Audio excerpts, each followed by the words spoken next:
In 1990, I was invited to a closed-door conference in Washington, D.C., marking the 10th anniversary of Ronald Reagan's election to the presidency. I wasn't sure then why I was included, although I now suspect it was because the previous year I had published a book about American evangelicalism. Mine eyes have seen the glory, a journey into the evangelical subculture in America. I recall debating at the last minute whether or not to attend the event in Washington. The crush of teaching and tending to a young family prompted me to reconsider whether I would accept the invitation. I decided to go, and it turns out that gathering in a small conference room in many ways redirected the course of my scholarship.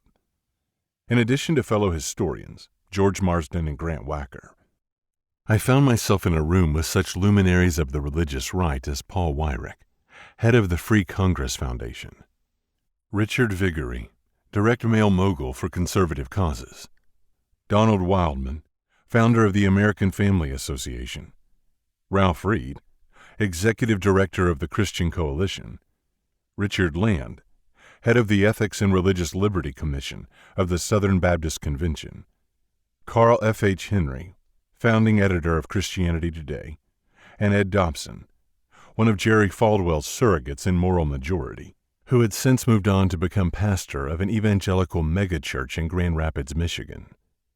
In the course of the opening session, Weyrich, the architect of the religious right, embarked on an impassioned soliloquy in which he declared that abortion had nothing whatsoever to do with the emergence of the religious right.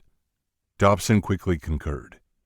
During the break immediately following the session, I sought out Weyrich to ensure that I had understood him correctly. He was emphatic. He had been trying since the Goldwater campaign in 1964 to mobilize evangelical voters, he said, by raising such issues as school prayer, pornography, the proposed Equal Rights Amendment, and abortion.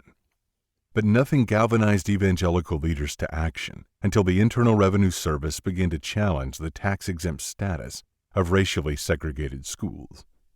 Although I did not and do not care for Weyrich's hard-right politics, his statement sounded plausible. At that point, I had spent most of my life embedded in what I call the evangelical subculture, a vast and interlocking network of churches, denominations, Bible camps, Bible institutes, colleges, seminaries, publishing houses, and mission societies. Specifically, my father was a pastor for 40 years in the Evangelical Free Church of America, and I spent my childhood in parsonages in rural southern Minnesota, Michigan, and Iowa. I attended church several times a week, Sunday school, vacation Bible school, and Bible camp. While we lived in Michigan, my father was the driving force behind the formation of Spring Hill Camps, now one of the largest evangelical camps in the nation. I mention all this only incidentally to establish my evangelical credentials.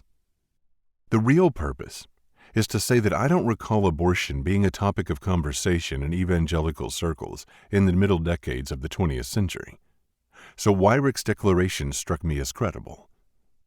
During the 1970s, the decade when the religious right began to emerge, I attended and graduated from an evangelical school, Trinity College in Deerfield, Illinois, and then worked in the development department for its sister institution, Trinity Evangelical Divinity School, while completing a master's degree in church history as a part-time student.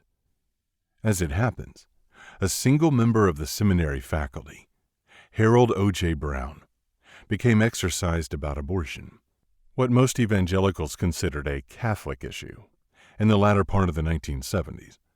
But he was regarded as an outlier, an exception that proved the rule, on a faculty more interested in recondite doctrines such as biblical inerrancy. The notion that the scriptures are entirely without error in the original, no longer extant manuscripts. Weyrich's statement set me on a course to find the true origins of the religious right, a quest that took me to the Ford, Carter, and Reagan presidential libraries, the archives at Liberty and Bob Jones universities, and Paul Weyrich's papers at the University of Wyoming in Laramie. I also had several conversations with Frank Schaeffer, who produced a series of anti-abortion films called Whatever Happened to the Human Race, which featured his father, Francis A. Schaeffer, and C. Everett Koop. This book recounts what I discovered,